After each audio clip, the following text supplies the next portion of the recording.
안녕하십니까. 2026년 3월 YTN-DMB 시청자위원회 회의를 시작하도록 하겠습니다. 방송에서는 스마트폰의 애플리케이션을 활용하는 라디오 청취가 점점 증가하고 있으나 방송사별로 각각의 애플리케이션을 운영하고 있어 청취자들이 다양한 채널의 라디오 방송을 들으려면 채널마다 애플리케이션을 따로 설치해야 하고 로그인의 과정을 거쳐야 하기 때문에 오히려 기존의 라디오 수신기의 채널 변경보다도 더 큰 불편을 겪어야 한다고 지적하고 있습니다.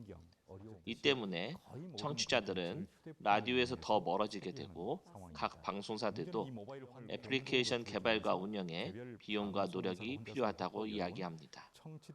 이를 해결하기 위해 방송에서는 각 방송사의 라디오를 한 번에 들을 수 있는 통합 애플리케이션을 만들어 청취자들의 불편을 줄여주는 대안을 제시하고 있습니다. 방송에서 이야기한 바와 같이 라디오 채널의 통합 애플리케이션은 항상 스마트폰을 휴대하는 사람들에게 라디오 방송에 대한 접근도를 높여줄 것으로 보입니다. 그리고 이 애플리케이션이 국내뿐만 아니라 국외에서도 서비스가 가능하다면 K-팝과 K-컬처에 관심 있는 세계인에게 우리의 라디오를 더 많이 알리는 기회가 될 것으로 기대됩니다. 감성적이지 않고 이성적 화법으로 애둘러 말하는 방식이 조금 어색하고 모호했지만 진정성은 엿볼 수 있었습니다.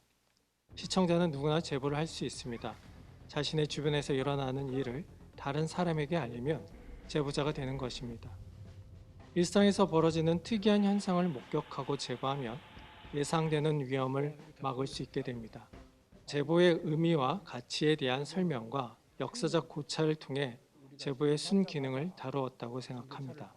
제보하는 시청자의 적극적인 참여와 공익적 가치를 위한 진정성이 얼마나 중요한지 다시 한번 생각하는 계기가 되었습니다. 그동안 용기 내어 제보해 주신 분들께 감사의 말씀을 드립니다. 과학기술은 대한민국을 선진국으로 만드는 데 큰 기여를 하였고 그 길을 살펴보는 것은 분명 의미 있는 행보라고 생각합니다.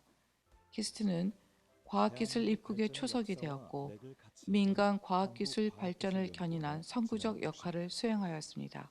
1966년 출범 당시 초대 소장인 최영석 박사를 비롯 조국의 발전을 위해 귀국한 18명의 제외 한인 과학자들, 초창기 연구소 주역을 포함한 31명의 사진이 걸려 있다고 합니다.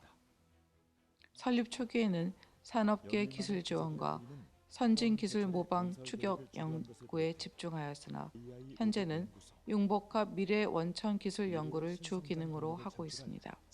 키스트의 존재 의미는 민간이 하기 어려운 장기 도전 과제의 연구에서 찾아야 한다고 봅니다. 당장 눈앞의 성과에 연연하지 않고 더 큰 과제를 해결하는 데 역량을 발휘할 수 있기 바랍니다. 방송의 가장 큰 장점은 제보를 단순히 뉴스의 재료가 아니라 사회를 바꾸는 공익적 행위로 다뤘다는 점입니다. 다만 아쉬운 점도 있었습니다. 제보자의 보호에 대한 구체적인 설명이 부족했다는 점입니다. 방송은 분명 제보자를 보호하기 위해 최선의 노력을 기울여야 한다는 메시지를 전했고 언론도 국가 차원에서도 보호 장치가 필요하다는 문제의식을 던졌습니다. 하지만 정작 시청자가 가장 궁금해할 수 있는 질문, 즉 그래서 실제로 제보자는 어떤 보호를 받을 수 있는가, 언론사는 어떤 방식으로 익명성과 안전을 보장하는가에 대해서는 구체적인 답을 충분히 주지 못했습니다. 제보가 더 살기 좋은 사회를 만드는 시작이라면 그 시작점이 되는 통로는 용기 있는 사람만 접근할 수 있는 문이 아니라 안심하고 접근할 수 있는 문이어야 하기 때문입니다. 이 프로그램은 인트로에서부터 충격적인 제보 영상이 등장하면서 시청자의 흥미와 관심을 끌어모았습니다. 5.18 민주화 운동 영상과 이란 미얀마 시위 현장 등 당시 현장의 혼란과 흥분을 생생한 현장감과 함께 전달해 주었습니다.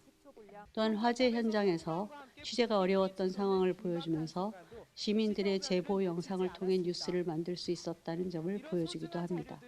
디지털 기술이 발전되면서 뉴스 생산자와 수용자와의 관계가 변화하고 있습니다. 지금까지 일방적으로 뉴스를 소비하는 수동적이었던 수용자가 생산자와의 상호작용을 통해 공동 생산이 가능한 새로운 관계를 정립하고 있습니다. 신속성, 현장성, 다양성을 갖춘 제보 영상은 뉴스 생산 방식에도 변화를 일으키고 있습니다.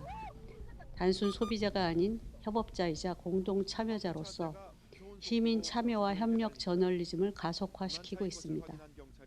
이번 특집에서는 이러한 시민 참여와 협력 저널리즘의 특성을 잘 포착하고 현장의 목소리가 생생하게 담긴 제보 영상의 장점과 문제점을 구체적으로 다루었다는 점에서 의미 있고 가치 있는 기획이었다고 생각합니다. 프로그램에서는 영국에서 라디오를 새로운 플랫폼으로 변화시켜 중요한 미디어의 한 축으로 자리 잡은 사례를 소개하고 있습니다. 즉, 유튜브에 접속하면 다양한 콘텐츠 영상을 한 번에 골라서 시청할 수 있는 것처럼 BBC 앱에 접속하면 500여 개의 다양한 라디오 채널을 골라서 접속할 수 있는 것입니다. 뿐만 아니라 영국은 통합 플랫폼을 자동차에서 청취할 수 있도록 인포테인먼트 시스템에 기본 탑재한 결과 광고 시장이 연 1조 3천억 원 규모로 성장하였습니다. 일본도 통합 플랫폼을 구축한 결과 라디오 광고 시장이 연 1조 원대로 성장하였고 호주도 통합 오디오 플랫폼을 구축하여 라디오 시장이 경쟁력을 확보하고 있는 추세에 있습니다. 통합 플랫폼을 구축하게 되면 전 세계 어디서든 한국의 라디오를 청취할 수 있게 되는데 이때 기존 국내 청취자 위주의 프로그램 콘텐츠에서 벗어나 K컬처의 세계적 확산을 위한 프로그램 콘텐츠 구성도 함께 고민되어야 할 것 같습니다. 이상으로 2026년 3월 YTN DMB 시청자위원회 회의를 모두 마치도록 하겠습니다.